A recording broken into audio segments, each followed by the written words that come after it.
Baik, bismillahirrahmanirrahim. Assalamualaikum warahmatullahi wabarakatuh. Hari ini kita akan membahas materi kedua dari multimedia dan konversi. Ada beberapa hal nanti yang akan kita bahas di pertemuan kali ini.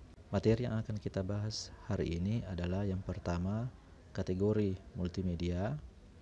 Kemudian yang kedua adalah siklus hidup proses produksi multimedia. Lalu yang ketiga adalah produksi konten multimedia. Nanti video ini saya akan bagi menjadi dua bagian untuk membahas ketiga-tiganya ini. Baik, kita akan mulai ke yang pertama, yaitu kategori multimedia. Secara umum, kategori multimedia itu ada dua. Kalau kita acuannya berdasarkan definisi dari multimedia yang berupa medium, maka itu terbagi menjadi dua. Ada yang disebut sebagai multimedia content production, lalu yang kedua adalah multimedia communication. Apa perbedaan mendasar dari kedua kategori multimedia ini? Bisa kita lihat penjelasan berikutnya. Untuk multimedia content production itu adalah jenis multimedia atau penggunaan sejumlah teknologi yang berbeda yang memungkinkan untuk menggabungkan beberapa media dalam menyampaikan informasi, ataupun nanti dia akan menghasilkan produk multimedia. Jadi penekanannya di multimedia content production adalah dia memproses konten multimedia.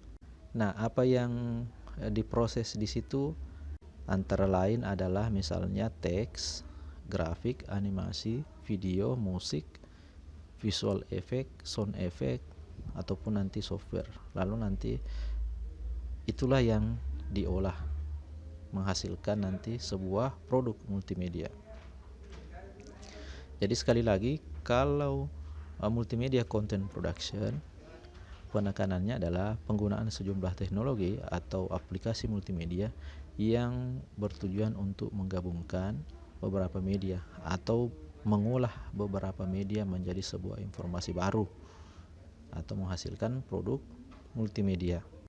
Multimedia content production ini kategorinya tadi misalnya adalah media teks. Media teks itu misalnya koran, majalah misalnya, atau paper atau artikel, itu semua termasuk media teks. Media audio misalnya ya MP3, format MP3 misalnya lagu atau sound effect atau background dan seterusnya. Video, ini video jelas misalnya dia berekstensi MP4 atau MKV. Media animasi misalnya banyak animasi itu, nanti kita akan bahas lebih jauh tentang yang animasi. Media grafik atau image, kita tahu bahwa media gambar itu ada dua, yang sifatnya satu vektor, lalu yang kedua bitmap.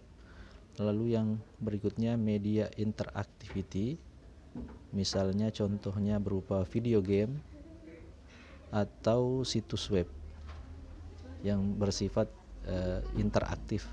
Lalu yang berikutnya adalah media special effect. Media special effect ini misalnya dipakai di film-film ya, atau pertelevisian, misalnya film Aquaman, X-Men misalnya, dan yang seterusnya ya. Itu banyak menggunakan special effect di dalam penggunaannya. Oke, lalu yang kedua adalah multimedia communication. Multimedia communication itu multimedia yang digunakan untuk mempublikasikan atau menyiarkan informasi ke khalayak umum atau ke orang yang membutuhkan.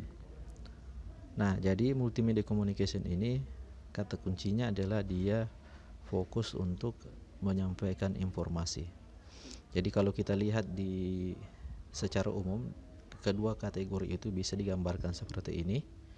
Jadi pertama adalah multimedia content production, dibuat terlebih dahulu, lalu kemudian nanti akan dipublish menggunakan multimedia communication.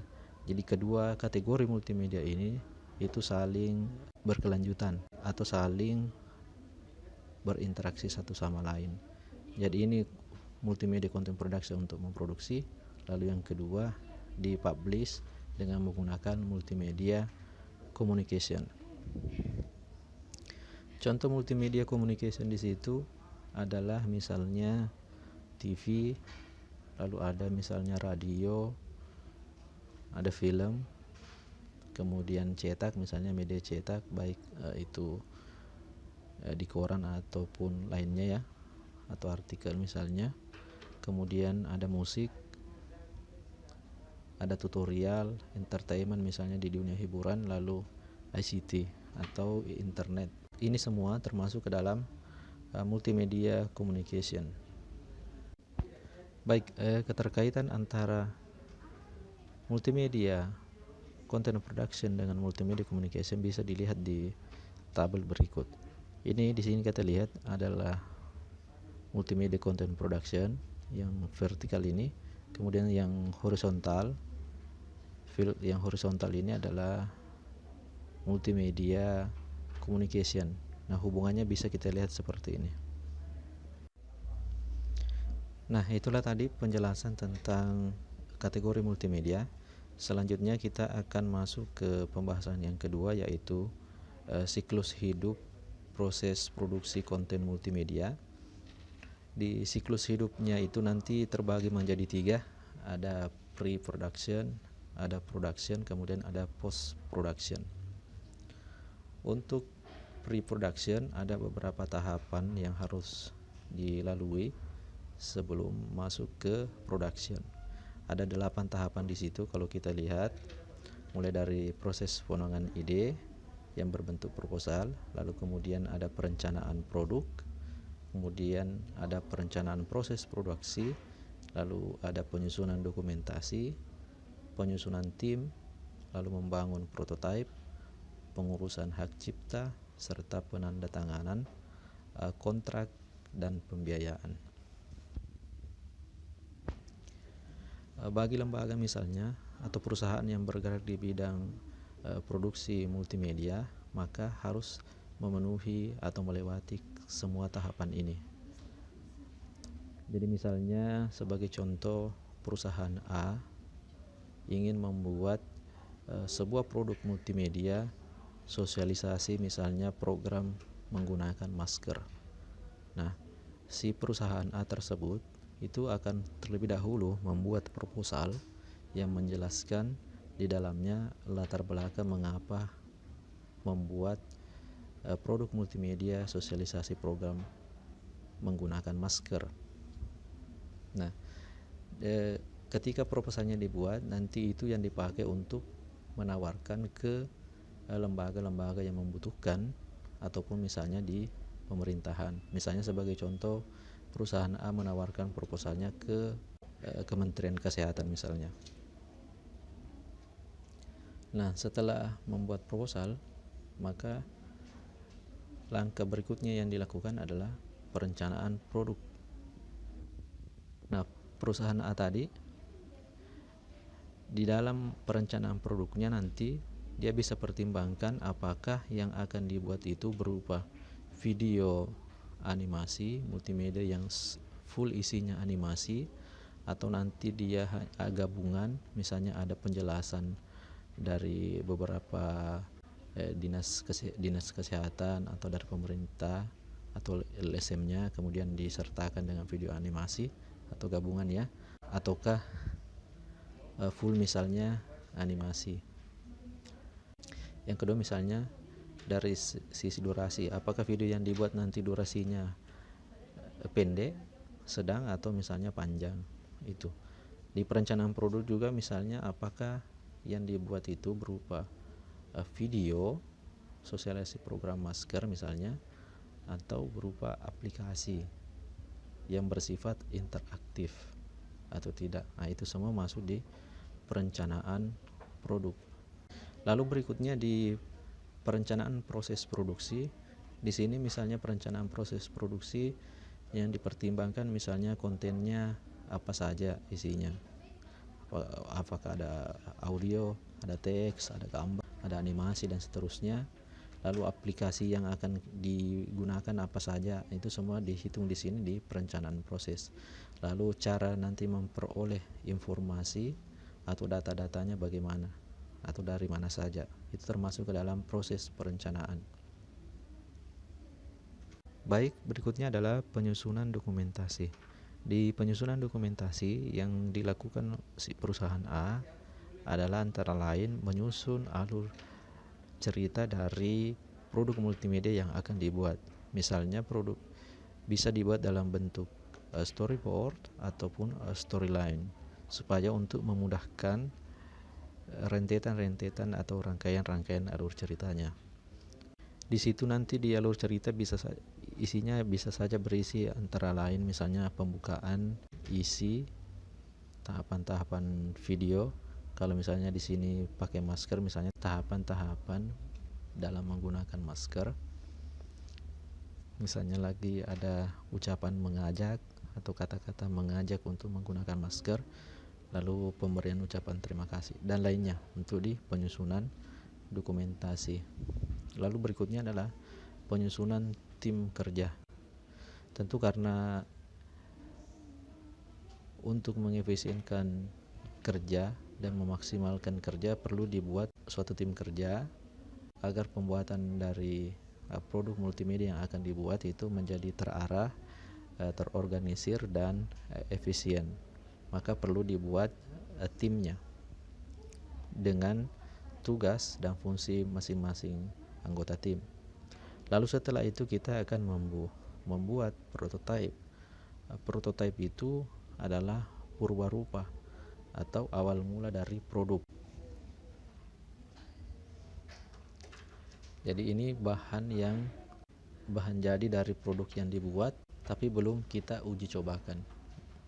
Nah, setelah dibuatkan prototipenya, maka yang kedua adalah pengurusan hak cipta.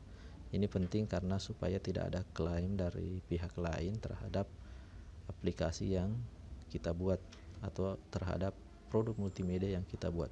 Nah, setelah itu semua selesai, lalu ada penandatanganan kontrak serta pembiayaan. Nah, baik. Selanjutnya setelah dari tahapan pre-production, maka kita akan masuk ke tahapan production. Ada beberapa langkah juga di tahapan production yang kita harus tempuh untuk membuat sebuah produk multimedia. Yang pertama adalah pembuatan konten multimedia yang diperlukan. Jadi di sini sudah kita buat kontennya. Semua konten yang diperlukan di produk yang nanti akan dibuat di sini.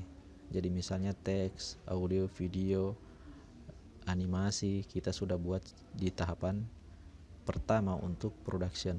Lalu setelah itu kita akan proses konten-konten tersebut nanti menggunakan software pengolah multimedia. Setelah itu nanti kita integrasikan konten dengan softwarenya. Jadi maksudnya di sini software nanti itu kita gunakan untuk mengolah konten-konten yang tadi kita buat, misalnya apakah digabung semua kemudian diolah sedemikian rupa sehingga menghasilkan sebuah produk multimedia yang baik. Lalu setelah itu ada juga sebelum ke alpha versi kita harus merevisi dulu desainnya. Karena di sini kita masih fokus untuk konten, di sini kita sudah fokus ke desain atau tampilannya. Apakah sudah bagus atau tidak. Nah, kita revisi terlebih dahulu sebelum masuk ke tahap membangun alpha versi.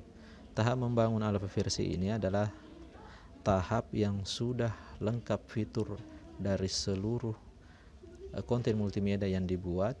Lalu di sini tahapan alpha versinya itu belum bisa kita distribusikan. Nah, setelah itu nanti kita akan menguji dulu produk yang dibuat berdasarkan alpha versi ini. Nah, yang diuji nanti di situ kita akan cek bug-nya atau adakah celah dari aplikasi yang dibuat ini yang bisa menimbulkan error atau kesalahan di dalam penggunaannya. Nanti kita cek terlebih dahulu. Jadi di tahap alpha dengan pengujian ini belum bisa kita distribusikan. Kita harus cek terlebih dahulu kembali. Lalu misalnya kalau ada misalnya beberapa kesalahan kita dapatkan, maka kita lakukan evaluasi produk dan merevisi software atau konten berdasarkan hasil evaluasi. Jadi jika ada kesalahan nanti di sini pada saat pengujian, itu kita catat semua, lalu kita nanti melakukan evaluasi dan melakukan perbaikan. Setelah diperbaiki nanti masuk ke tahap membangun beta versi. Nah, setelah nanti di tahap beta versi ini, tahapannya atau produk multimedianya itu sudah bisa didistribusikan, tapi belum secara umum. Nah, setelah itu akan masuk ke post production. Di post production kita akan uji kembali beta versi yang kita buat berdasarkan hasil revisi alpha versionnya. Jika sudah baik atau bahkan jika masih ada kesalahan, maka kita lakukan kembali evaluasi. Jadi ada 2 kali mengevaluasi dari produk yang dibuat. Lalu jika sudah dievaluasi baik dari tahap alpha, beta tadi, maka sudah akan kita buat golden masternya. Nah, golden master inilah yang nanti kita akan distribusikan ke halayak umum atau ke orang yang membutuhkan. Lalu yang terakhir kita simpan semua material dalam proses produksi. Nah, inilah tahapan-tahapan yang ada pada siklus hidup proses produksi konten multimedia. Nah, untuk selanjutnya proses produksi konten multimedia kita akan lihat di video kedua. Baik, sekian. Assalamualaikum warahmatullahi wabarakatuh.